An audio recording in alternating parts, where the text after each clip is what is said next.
कहते हैं एक बुनकर जो पीढ़ियों की पुरानी कारीगरी को बचा रहा है, एक छोटा निर्माता जो वैश्विक बाजारों को सेवा दे रहा है और एक महिला उद्यमी जो अपना व्यवसाय बना रही है। यहाँ एक युवा जो स्टार्टअप खड़ा कर रहा है। शिल्प कर्मियों और ग्रामीण उद्यमों से लेकर नवोन्मेषी निर्माणकर्ताओं तक एमएसएमई भारत के विकास की कहानी को गढ़ रहे हैं, आगे बढ़ा रहे हैं। रोजगार हो चाहे विनिर्माण या निर्यात, इस क्षेत्र का बढ़ता योगदान इसकी बढ़ती महत्वता को रेखांकित करता है। जैसे जैसे भारत विकसित भारत 2047 के उस लक्ष्य को हासिल करने के लिए आगे बढ़ रहा है, ये क्षेत्र रोजगार और उसके साथ साथ एंटरप्रेन्योरशिप और सतत आर्थिक विकास को आगे बढ़ाने में अपनी महत्वपूर्ण भूमिका निभा रहे हैं। कैसे बदलती अर्थव्यवस्था में विकास के इंजन के रूप में एमएसएमई काम कर रहा है, इन्हीं सब बातों पर रोशनी डालने के लिए बेहद खास मेहमान हमारे साथ आज इस स्पेशल पॉडकास्ट में डॉक्टर रजनीश मौजूद हैं, जो कि additional secretary and development commissioner हैं मिनिस्ट्री ऑफ एमएसएमई में। बहुत बहुत स्वागत है डॉक्टर रजनीश आपका इस खास पॉडकास्ट। Thank you. सर, पहला सवाल यही है कि जब हम समावेशी विकास की बात करते हैं, यानी कि इंक्लूसिव ग्रोथ, और उसमें हम आर्थिक प्रभाव को जोड़ते हैं, एमएसएमईज का योगदान उल्लेखनीय रहा है। देखिए, जब हम इंक्लूसिव डेवलपमेंट की बात करते हैं तो इसको हम दो पहलू से देख सकते हैं। पहला पहलू तो ये कि अगर हम समावेशी भारत की बात करें और उसमें एमएसएमईज़ के योगदान की बात करें तो एमएसएमईज़ का नंबर 9 करोड़ के ऊपर एमएसएमईज़ हमारे यहाँ पर कार्यरत हैं। और एक सबसे बड़ी बात ये है कि जो एम्प्लॉयमेंट एसोसिएटेड है एमएसएमईज़ के साथ, वो 39 करोड़ से अधिक लोग हमारे एमएसएमई सेक्टर में हैं। और ये एम्प्लॉयमेंट जो एमएसएमईज़ प्रोवाइड कराते हैं, ये एम्प्लॉयमेंट ना केवल शहरों में बल्कि टीयर 2 टीयर 3 जो हमारे एरियाज़ हैं, रूरल एरियाज़, वहाँ तक भी इसकी पहुँच है। तो दोनों ही रूप से अगर हम देखें, एक तो नंबर्स और दूसरा जो इसका ज्योग्राफिकल एक्सपेंस है, उसमें एमएसएमईज़ एक इंक्लूसिव डेवलपमेंट के ग्रोथ इंजन्स हैं। रजनीश जी, इसमें जब हम एम्प्लॉयमेंट अपॉर्चुनिटीज़ की बात करते हैं तो एमएसएमई एग्रीकल्चर के बाद सेकंड लार्जेस्ट कंट्रीब्यूटर है। उस लिहाज से अगर हम देखें तो बाज़ारों तक जो फाइनेंशियल पहुंच है, उसको सुनिश्चित करने में एमएसएमई ने किस तरह से काम किया अब तक? देखिए, बाज़ारों तक जो एमएसएमई की पहुंच है, हमारी बहुत सी स्कीम्स चलती हैं। जैसे डोमेस्टिक मार्केट की अगर हम बात करें तो पीएमएस हमारी स्कीम है, जिसका लाभ लेके एमएसएमईज़ जो हमारे एग्जीबिशंस हैं, ट्रेड फेयर्स हैं, इसके अंदर ये लोग पार्टिसिपेट करते हैं। इसके अलावा हमारे एमएसएमईज़ विदेशों में भी पार्टिसिपेट करते हैं। इंटरनेशनल कॉपरेशन हमारी स्कीम है, जिसके माध्यम से एमएसएमईज़ वहाँ पर अपने प्रोडक्ट्स को डिस्प्ले करते हैं, वहाँ पर बिजनेस जनरेशन होता है। और एक जो बहुत बड़ी बात है, जहाँ तक मार्केट्स डेवलप करने का संबंध है एमएसएमईज़ के लिए, तो ministry of micro small medium enterprises की पब्लिक प्रोक्योरमेंट पॉलिसी 2012 में ये पॉलिसी नोटिफाई हुई थी। इस पॉलिसी के अंदर जितने भी हमारे सेंट्रल पब्लिक सेक्टर एंटरप्राइजेस हैं और जो हमारे मिनिस्ट्रीज़ हैं, डिपार्टमेंट्स हैं, उनको 25% प्रोक्योरमेंट मैंडेटरी है एमएसएमई से लेना जी। और ये एक बहुत बड़ा मार्केट है जो एमएसएमई के लिए डेवलप हुआ है। मैं आपको बताना चाहूँगा, पहले जो इसके अंदर टारगेट मैंने आपको बताया कि 25% टारगेट है उनको कि अपने प्रोक्योरमेंट्स एमएसएमई के माध्यम से ही होनी है।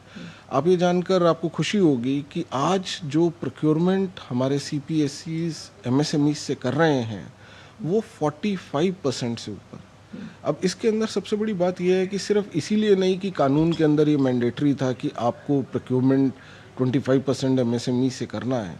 जो वैल्यू एमएसएमईज देते हैं हमारे सीपीएसईज को, उसको देखते हुए सीपीएसई स्वतः ही जो निर्धारित लक्ष्य हैं उससे ऊपर जाते हैं। कहना मैं ये चाह रहा हूँ कि जब कोई प्रोक्योरमेंट आप किसी बड़े एंटरप्राइज से करते हैं और उसकी तुलना में जब वो प्रोक्योरमेंट आप एक एमएसएमई से करते हैं जो कि उस बड़े एंटरप्राइज की सप्लाई चेन का पार्ट है, तो डायरेक्टली जब आप उससे प्रोक्योरमेंट कर रहे हैं तो एक लेवल जो है वो कम होता है और आपका जो कॉस्ट है वो भी नीचे आती है और क्वालिटी के अंदर कोई कॉम्प्रोमाइज़ नहीं। आपने बहुत अच्छी बात की कि हम कैसे कॉस्ट इफेक्टिव मॉडल्स तैयार कर रहे हैं, और भारत का जो एमएसएमई सेक्टर है वो कई देशों के लिए उदाहरण स्वरूप है। आपको लगता है कि इसमें जब हम इंक्यूबेशन सेंटर्स की बात करते हैं, हम युवाओं को प्रेरित करने की बात करते हैं, आगे आने वाले साल में एमएसएमई में और तरक्की करता हुआ नजर आएगा?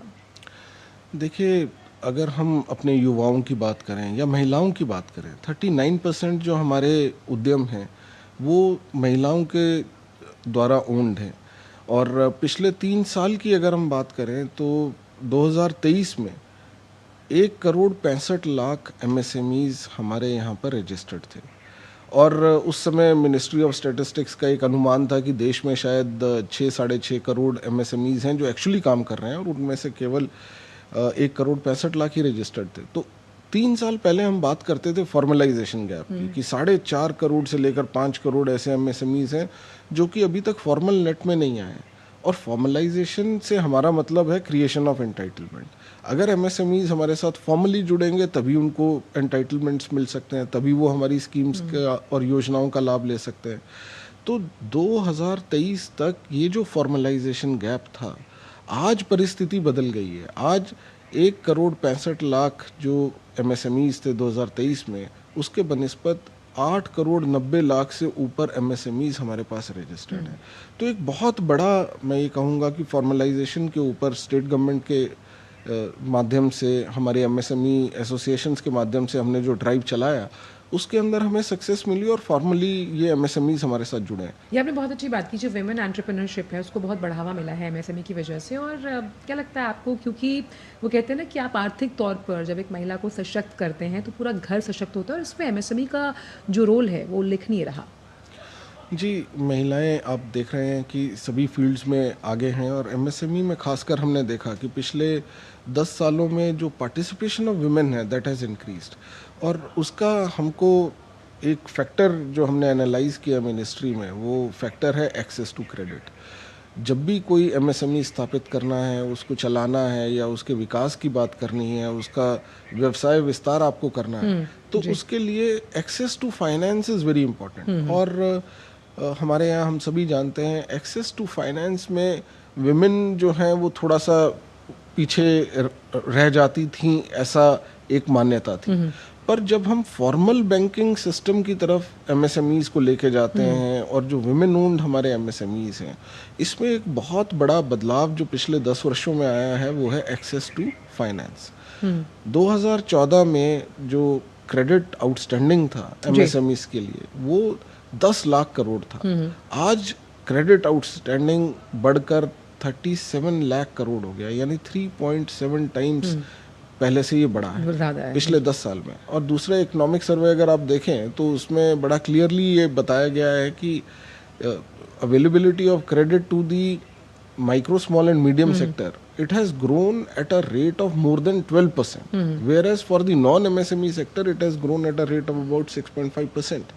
तो MSME के ऊपर सरकार का विशेष ध्यान है, और एक्सेस टू क्रेडिट के ऊपर एक बहुत बड़ा जो मैं कहूँगा कि एक अनुकूल वातावरण जो है वो स्थापित किया गया है, जिससे महिलाओं की जो पार्टिसिपेशन है उसको बल मिला है, और जो महिला हैं उनकी भागीदारी हमारे MSMEs के अंदर पड़ी। आपने बहुत अच्छी बात की कि एक्सेस टू क्रेडिट, और ऐसे में वो तमाम सेक्टर्स कौन से रहे रजनीश जी, जिसमें हम जिन्हें सनराइजिंग सेक्टर्स मानते हैं, या एक रिजिलियंट इकोनॉमिक ग्रोथ के लिए वो बहुत इंपॉर्टेंट रहे, जिन्होंने MSME के पूरे क्षेत्र को मजबूती दी है?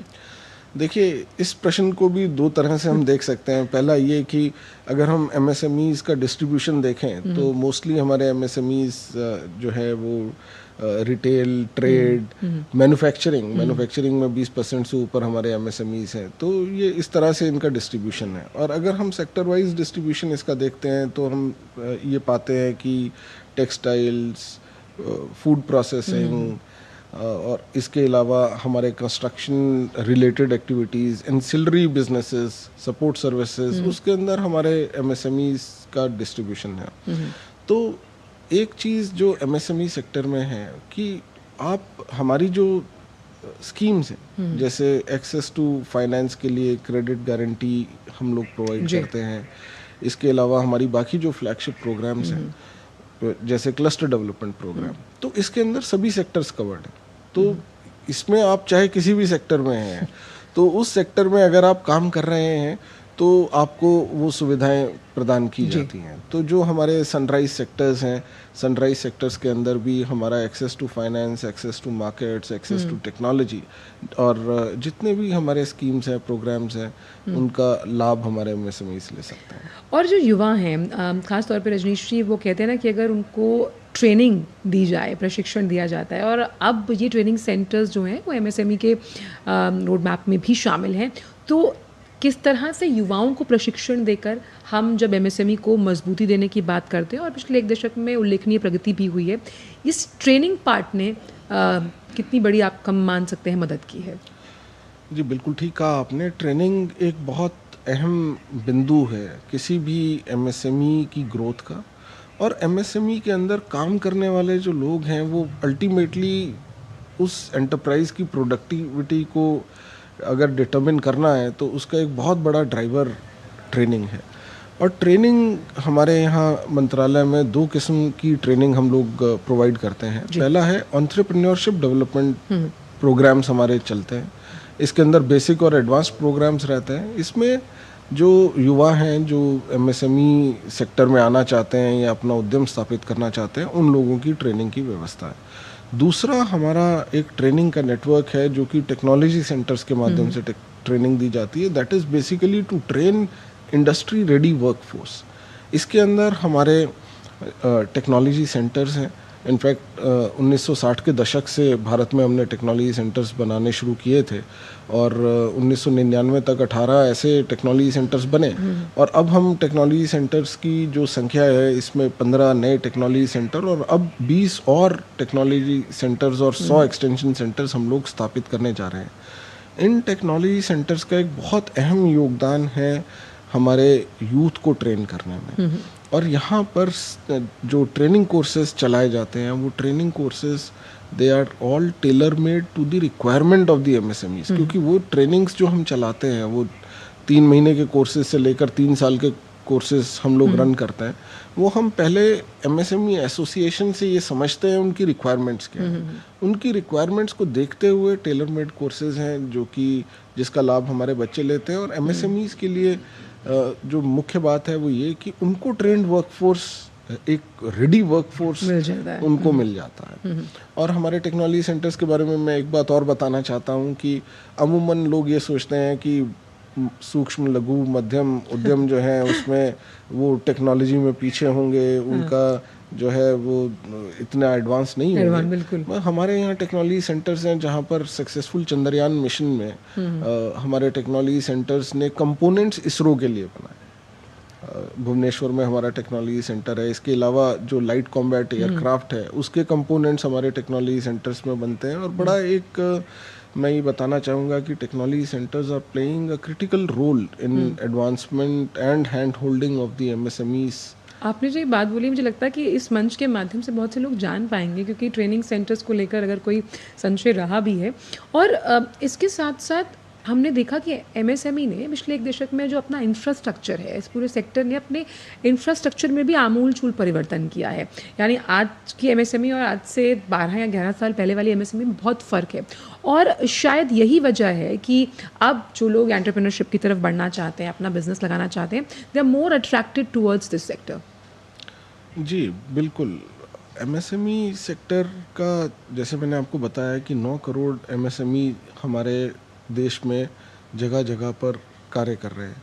हम मंत्रालय में ये सोच रखते हैं कि ये माइक्रो इंजन्स ऑफ ग्रोथ हैं और हमारी इकोनॉमिक रेजिलियंस में इनका एक बहुत बड़ा योगदान है। इनफैक्ट मैं बताना चाहूँगा कि 2020 में जब कोविड आया तो विश्व भर में सभी इकोनॉमीज़ जो हैं they took a hit. Indian economy also took a hit. But the resilience of the Indian economy lies in the fact that within 1 year the economy was able to rebound. और उसमें अगर 31% से ऊपर योगदान MSME का, जैसे आप जानते हैं, जीडीपी में है, तो हम ये मानते हैं कि इंडियन इकोनॉमी की रेजिलियंस में एमएसएमईज का एक बहुत ठोस योगदान है। और ये 9 करोड़ ऐसे माइक्रो इंजन्स ऑफ ग्रोथ हैं जो कि पूरे देश में हमारे जगह जगह फैले हुए हैं। कन्याकुमारी से लेकर नॉर्थ में, नॉर्थ ईस्ट में, हर जगह हमारे माइक्रो, स्मॉल और मीडियम एंटरप्राइजेस हैं। एक रेजिलियंस की बात हुई। और दूसरी बात ये कि आज अगर हम देखें हमारे जो एमएसएमईज हैं, इनकी कंट्रीब्यूशन ईयर बाय ईयर इसमें बढ़ रही है। इजाफा हो रहा है, और मंत्रालय का अब हमारा एक ये प्रयास है कि हम इनको और स्केल अप करें। वो कहते हैं कि अगर आप डोमेस्टिक फ्रंट पर बहुत मजबूत हैं तो ग्लोबली अगर कुछ भी होता है थोड़ा सा हिट रहता है, लेकिन अगर आपका डोमेस्टिक फ्रंट बहुत मजबूत है तो इतनी दिक्कत नहीं आती है। और डोमेस्टिक प्रोडक्शन को या डोमेस्टिक फैक्टर्स को मजबूत करने में एमएसएमई का बहुत बड़ा रोल रहा। और इसमें अगर हम बात करें ग्रामीण अर्थव्यवस्था की, किस तरह से आप मानते हैं कि एमएसएमई ने ग्रामीण अर्थव्यवस्था को बहुत मजबूती दी है, और ख़ास तौर पे टियर 2 और टियर 3 सिटीज़ को अगर हम देखें तो? देखिए, मैं आपको उदाहरण देके बताना चाहूँगा। बहुत बार हम लोग डेटा को यूज़ करते हैं पॉलिसीज़ बिल्ड करने के लिए, और डेटा बेस्ड पॉलिसी इम्प्लीमेंटेशन भी हम लोग करते हैं। पर बहुत बार हमने ये भी देखा है कि कई बार रिजल्ट्स जो हैं वो डेटा के बियॉन्ड हमें देखने को मिलते हैं। फॉर एग्ज़ाम्पल, आपने रूरल इकोनॉमी की बात की, तो हमने 2023 में एक स्कीम शुरू किया था, प्रधानमंत्री विश्वकर्मा योजना। ये जो स्कीम था, इसका मुख्य पहलू ये था कि हमारे जितने भी कामगर और कारीगर हैं 18 ट्रेड्स में, जी। इन लोगों को हम एक होलिस्टिक वे में मदद करें, सहायता करें, इनको रिकग्निशन दें, इनको स्किलिंग करें, इनको फाइनेंसेस या फाइनेंशियल एक्सेस प्रोवाइड करें, इनको टूल किट्स दें, इनको मार्केटिंग प्रोवाइड करें, और इनको डिजिटल ट्रांजैक्शंस में हम लोग संबलता प्रदान करें। तो ये स्कीम जब हमने डेवलप की, हमने ई श्रम का डेटा यूज़ किया, और उससे हमने ये जाना कि ये अगले 5 साल में 30 लाख विश्वकर्माओं को हम स्कीम में जोड़ पाएंगे। और ये लक्ष्य भी दिया गया था हमें कि 30 लाख विश्वकर्माओं को हमें 5 साल में जोड़ना है, यानी 2028 तक। और उस समय ऐसा लगता था कि ये 2028 तक हमको 30 लाख फैमिलीज़ को जोड़ना है, क्योंकि एक फैमिली से एक ही विश्वकर्मा पात्र थे। तो आपको ये जान के प्रसन्नता होगी कि 30 लाख का जो हमारा टारगेट था, मात्र 2 वर्षों के अंदर ही 30 लाख लोग हमारी स्कीम में जुड़ गए। आज उन 30 लाख में से 24 लाख से ऊपर लोग, उनको स्किलिंग मिल चुका है। उनको जो टूल किट्स हैं, मॉडर्न टूल किट्स, उसके ई वाउचर के माध्यम से उसका डिस्ट्रीब्यूशन उनके पास जा रहा है। 6 लाख से ऊपर लोग ऐसे हैं जिनको लोन की प्राप्ति हुई है। 5100 करोड़ के ऊपर तो लोन्स जो हैं वो मिले हैं इन विश्वकर्माओं को। और इन सबसे बड़ी बात, ये तो स्कीम के घटक थे हमारे, पर मुख्य जो चीज़ पीएम विश्वकर्मा में हुई है वो ये कि जो हमारे रूरल आर्टिसंस थे, जिनको हम अपनी रूरल इकोनॉमी का एक बैकबोन मानते हैं, और मानते हैं कि दे आर रूरल एंटरप्रेन्योर्स, आज वो अपनी उन्होंने एक छोटा सा एंटरप्राइज सेटअप किया है। आज वो सभी के पास उद्यम असिस्ट के अंदर वो लोग एनरोल्ड हैं। तो हम जो एक हमारी स्कीम का विजन था कि हम एक आर्टिजन को क्या हैंड होल्ड करके उसकी एक transition as a owner of enterprise करा सकते हैं, तो उसके अंदर अगर इस स्कीम को हम देखें तो 30 लाख, जैसे मैंने बताया कि 2 साल में ही कवर हो गए हैं। तो काफ़ी अच्छा रिस्पांस, बहुत एक मैं ये कहूँगा कि बहुत बेहतर रिस्पांस हमारे को फील्ड से आया। इतनी अच्छी बात की रजनीश जी, क्योंकि जो परंपरागत काम थे या जो सदियों से चले आ रहे, हम कह सकते हैं ऐसे क्षेत्र थे जो कहीं ना कहीं विलुप्त होने की कगार पर थे, एमएसएमई ने एक संजीवनी का काम किया उनके लिए। जैसे कि नागालैंड की अगर बात की जाए, वहाँ बैम्बू आर्ट है, हम देखते हैं कि अब वो वैश्विक लेवल पर उसकी पहचान है। इस तरह के आर्ट्स को वैश्विक लेवल पर काबिज करने के लिहाज से अगर हम माने तो एमएसएमई का सबसे बड़ा रोल रहा, और ये एक रोड अहेड जो है वो आने वाले सालों में भी एक सुनहरा भविष्य लेकर खड़ा हुआ है। जी बिल्कुल सही कह रहे हैं आप। अभी जो हमारा एमएसएमई ब्रेक्स समिट हुआ था आगरा में, तो उसके अंदर जो प्रोडक्ट्स हमने, जो कंट्रीज़ के रिप्रेजेंटेटिव्स आए थे, वो पीएम विश्वकर्मा के प्रोडक्ट्स और खादी के प्रोडक्ट्स हमने दिए। तो जो हमारे रूरल आर्टिजन्स हैं, इनके पास ट्रेडिशनल स्किल्स हैं। हम ये चाहते हैं कि ट्रेडिशनल स्किल्स को मॉडर्न टेक्नोलॉजी, टूल किट्स के साथ हम इनको जोड़ें, ताकि इनकी प्रोडक्टिविटी को हम बढ़ा सकें। और प्रोडक्टिविटी को बढ़ाने के अलावा इन लोगों को बिजनेस एक्सपेंशन में और बिजनेस डेवलपमेंट की तरफ लेके जाएं। ये बिजनेस एक्सपेंशन की जब हम बात कर रहे हैं, बिजनेस डेवलपमेंट यानी कि मार्केटिंग को प्रमोट करने के लिए पब्लिक प्राइवेट पार्टनरशिप की हैंड होल्डिंग कितनी ज़रूरी है एमएसएमईज़ के लिए? बहुत ज़रूरी है। और इसमें आप अगर देखें एमएसएमई सेक्टर में एक बहुत इम्पोर्टेंट रोल एमएसएमई एसोसिएशंस का रहा है, हमारी जो इंडस्ट्री बॉडीज़ हैं उनका रहा है। हमारे यहाँ पर CII, FICCI, PhD chamber of commerce, इसके अलावा 200 या मैं ये कहूँगा करीब 250 ऐसी एसोसिएशंस हैं जो कि स्टेट लेवल पे, रीजनल लेवल पे, डिस्ट्रिक्ट लेवल पे काम करती हैं और मंत्रालय में हम सभी के साथ जुड़ते हैं। इनफैक्ट लास्ट ईयर हमने एक काफ़ी बड़ा आउटरीच प्रोग्राम किया था जिसके अंदर 75 लोकेशंस के ऊपर हमने क्लस्टर लेवल वर्कशॉप्स की। तो हम लोग डिस्ट्रिक्ट लेवल तक जो एसोसिएशंस काम करती हैं वहाँ तक पहुँचे और उनके माध्यम से हमारा जो एमएसएमई का एक इकोसिस्टम है वहाँ तक हम अपनी योजनाओं को लेके जाते हैं। और एमएसएमईज को जब हम एनरोलमेंट की बात करते हैं तो ये एनरोलमेंट मैं आपको बताना चाहूँगा कि ये वॉलेंट्री है। इसके अंदर ऐसा नहीं है कि हमने कुछ मैंडेटरी इसमें है, वो ये voluntary, mostly it is voluntary except for the manufacturing medium enterprise, बाकी सब के लिए अभी तक ये वॉलेंट्री है।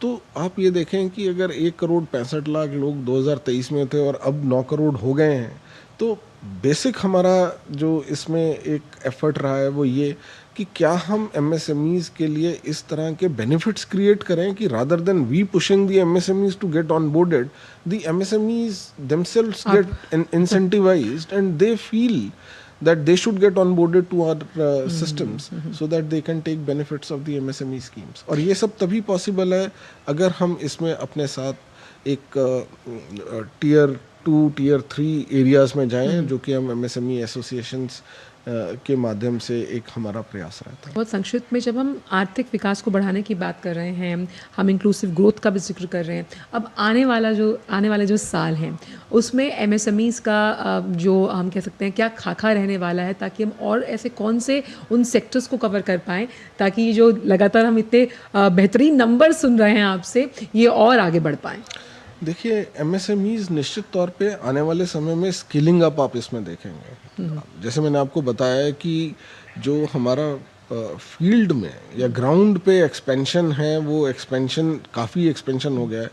अब इसके अंदर स्केलिंग अप ऑफ एमएसएमईज हमारा मेन फोकस है और आपको एमएसएमईज माइक्रो जो है स्मॉल मीडियम और उससे आगे हम ये मानते हैं कि ये कड़ी है कि माइक्रो आगे अपनी जर्नी में स्मॉल मीडियम और मीडियम से फिर वो लार्ज एंटरप्राइजेस की तरफ जाए। तो एक तो ये चीज़ देखने को मिलेगा। दूसरी चीज़ ये है कि हमारे अब बहुत से इनोवेटिव इंटरवेंशंस हैं जो हम करना चाह रहे हैं जिसके माध्यम से एमएसएमई सेक्टर को हम और पुश कर सकें। फॉर एग्जांपल अब तक हम एक्सेस टू फाइनेंस की बात करते थे तो ट्रेडिशनल लेंडिंग की बात होती थी।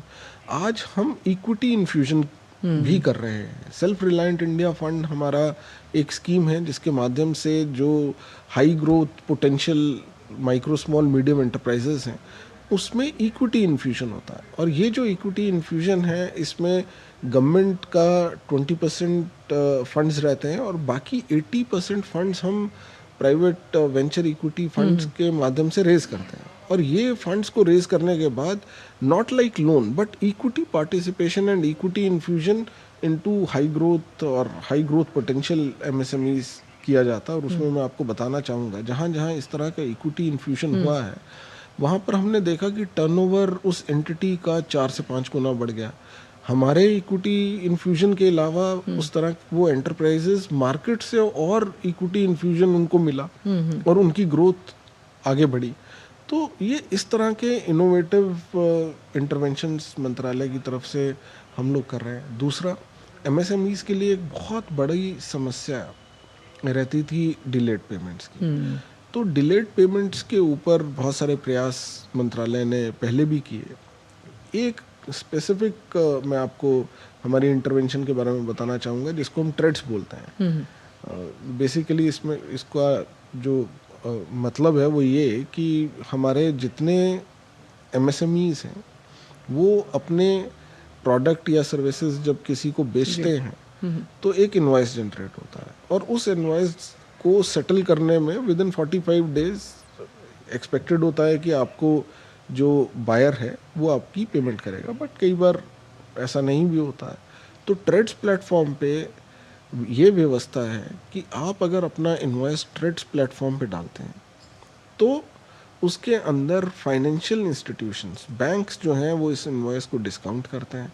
डिस्काउंट करके तुरंत पैसा आपको मिलता है। मान लीजिए आपका 1 करोड़ का इन्वॉइस है, आपने अपना 1 करोड़ का इन्वॉइस ट्रेड्स के ऊपर डाला, जो बायर है उसने इन्वॉइस को वेरीफाई किया, तो बैंक जो है वो आपको वेट नहीं करना है 45 डेज का।